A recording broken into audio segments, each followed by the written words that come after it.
नमस्कार समस्त जिज्ञासु ओडिया भाई भौणी मानू आम स्कूल पाठ कार्यक्रम को स्वागत करुँ।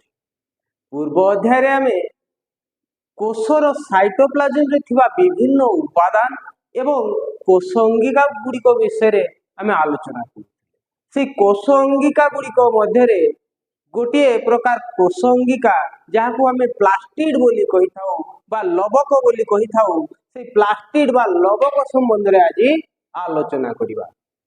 तेरे प्लास्टिड्स बा सेगुडी को आमे लवक कही थाउ।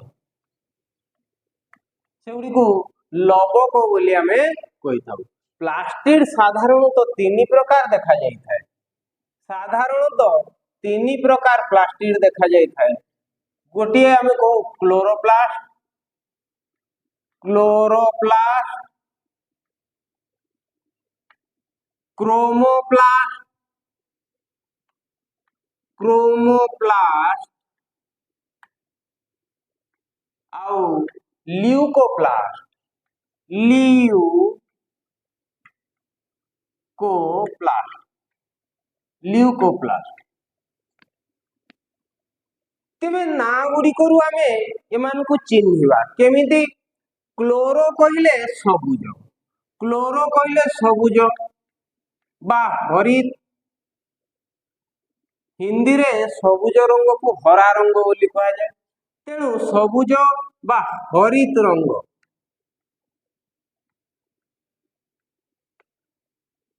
हरित लवक यार रंग हरित बा सबुज हेतिबारु याकू हरित लवक कहा जाए।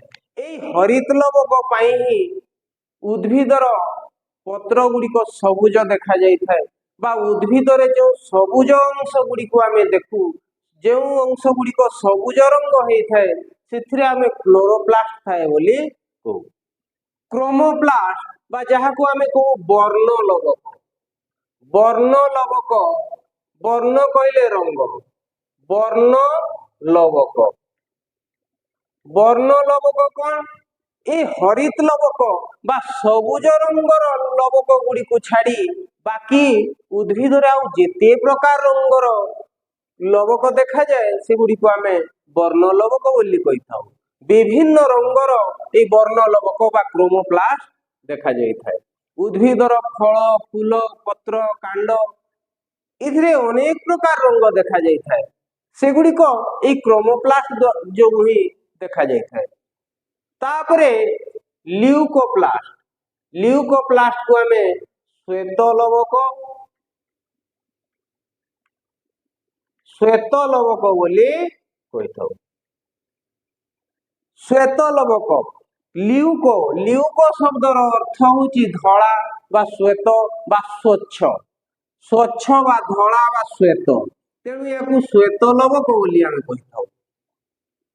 ए श्वेत लवक गुड़िकर मुख्य काम होउची खाद्य को संचय करी रखिबा। उद्भिद रे खाद्य को संचय करिबा, स्टोरेज करी रखिबार मुख्य दायित्व होउची ल्यूकोप्लास्ट।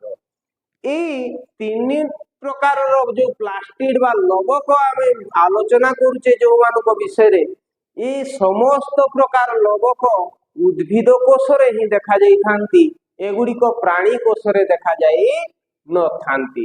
प्राणी कोष रे आमे प्लास्टिड्स बा लवक पाइबा नाही। एगुड़ी को केवल उद्भिद कोष रे ही देखा जाई। ए तीन प्रकार जो लवक क्लोरोप्लास्ट, क्रोमोप्लास्ट और ल्यूकोप्लास्ट, तीन प्रकार प्लास्टिड एमाने गोटिए प्रकार रो मातृकोष रु ही तयारी हेथांते। ताकू आमे कहू प्रोप्लास्टिड, ताकू कहू आमे प्रोप्लास्टिड, ताकू आमे प्रोप्लास्टिड बोली कही थाउ। गोटिए प्रकार मातृकोष रु ही ए तीन प्रकार प्लास्टिड तयारी हेथांती। एवं ए तीनटी जो लवक, तीन प्रकार लवक एमाने परस्पर रूप विनिमय करी थांती। अर्थात एमाने इंटर कन्वर्टेबल, एमाने परस्पर रूप धारण करने को सक्षम। तो मैंने लक्ष्य कर घासर रंग होची सबुज, किंतु तमे गोटे परीक्षा करी देखिव कौन सी स्थान रे घास ऊपर गोटे पत्थर रखिदब किंबा एमिति कौन सी पदार्थ रखिदब जेमिति से घास ऊपर सूर्य किरण पड़िबो नाही बा सूर्यालोक सेठी बाजिबो नाही सूर्यालोक पड़िबो नाही सूर्यालोक न पाइले किछि दिन परे तमे देखिबो से घास गुड़िकर रंग आ सबुज हेई नथिबो सेगुड़िक धला किंबा ईषत हलदिया रंगर हेई जाइथिबो अर्थात से घास गुड़िकर जो क्लोरोप्लास्ट बा हरित लवक थिला ताहा श्वेत लवकर परिणत हेई जाइथिला सेई भली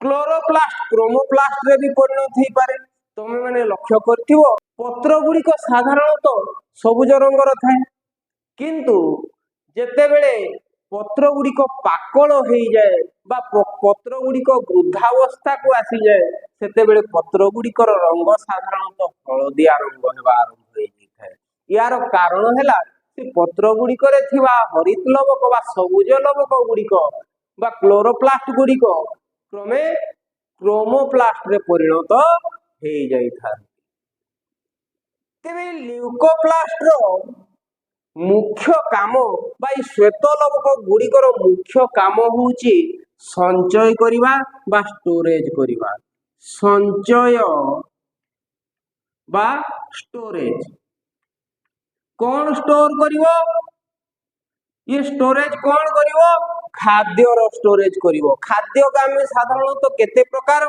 जीव पाई मुख्य तीन प्रकार खाद्य दरकार होता है जो गुड़ी को आमे को कार्बोहाइड्रेट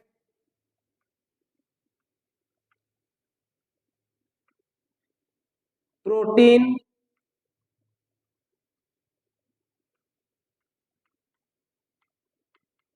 आउ लिपिड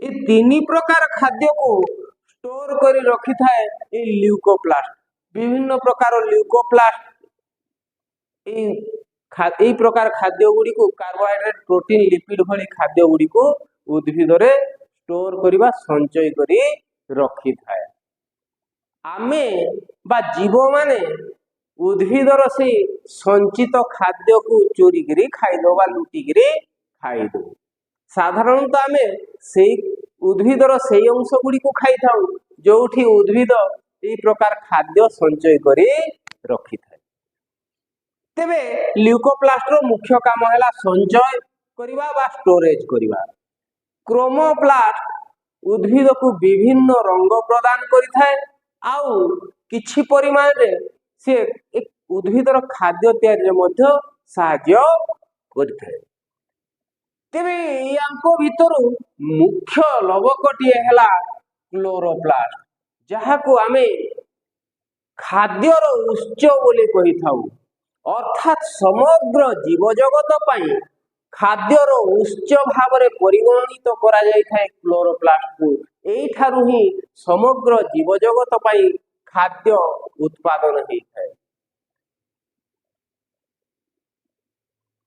सी अलगा कथा क्रमे एई थारु ही खाद्य स्रोत आरंभ होई खाद्य श्रृंखल प्रक्रिया चली थाए एवं एई खाद्य श्रृंखल प्रक्रिया माध्यम रे शक्ति स्रोत प्रवाहित हेइथाए बा गोटिए जीव ठारू आउ गोटिए जीव पाखकु खाद्य माध्यम रे शक्ति संचरित हेइथाए जीवर गोटे लक्षण होउची खाद्य ग्रहण करिबा तेबे जीव खाद्य खाए काहे कि ना जीव को जीवित रहिबा पाई बा जैविक क्रिया गुडी को संपादन करिबा पाई ताकू शक्ति दरकार जीव को शक्ति दरकार एवं शक्ति पाइबा पाई हेले आमे ईंधन दरकार करिथाउ से जीव शरीर रे शक्ति संचार करिबा पाई तारो ईंधन स्वरूप ए खाद्य को आमे व्यवहार करिथाउ तेणु प्रत्येक जीव खाद्य ग्रहण करिबा पाई बाध्य नले सी जीवित रहि परिबो नाही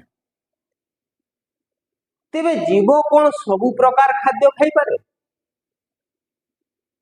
तमे माने लक्ष्य करिथिबो कौन सी जीव जे कौन प्रकार खाद्य खाई परिबो नाही। एमिति कि कौन जीव अजैविक पदार्थ गुड़ी को खाद्य भाव में ग्रहण करि परिबे नाही।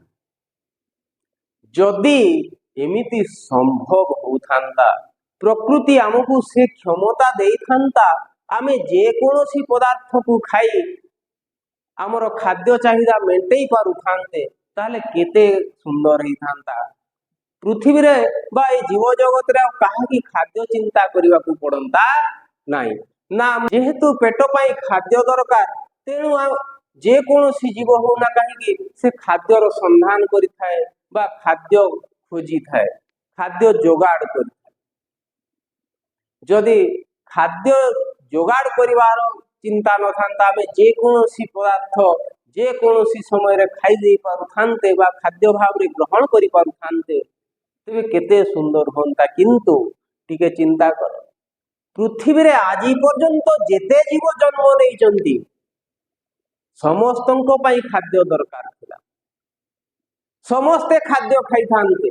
ये पृथ्वी रो बाली गोड़ी माटी पानी पवन एमिति कि पृथ्वी रो जो पृथ्वी मध्य लाभा रही गरम लाभा ताकू मध्य बोधे खाई दियंते आउ ये पृथ्वी थांता ना ये जीव जगत थांता ना आमे थांते। तेणु ये जीव जगत को बंचई रखा प्रकृतिर गोटे परम वरदान होची क्लोरोप्लास्ट जो ठारू खाद्य स्रोत प्रवाहित हुए बा खाद्य स्रोत आरंभ हुए।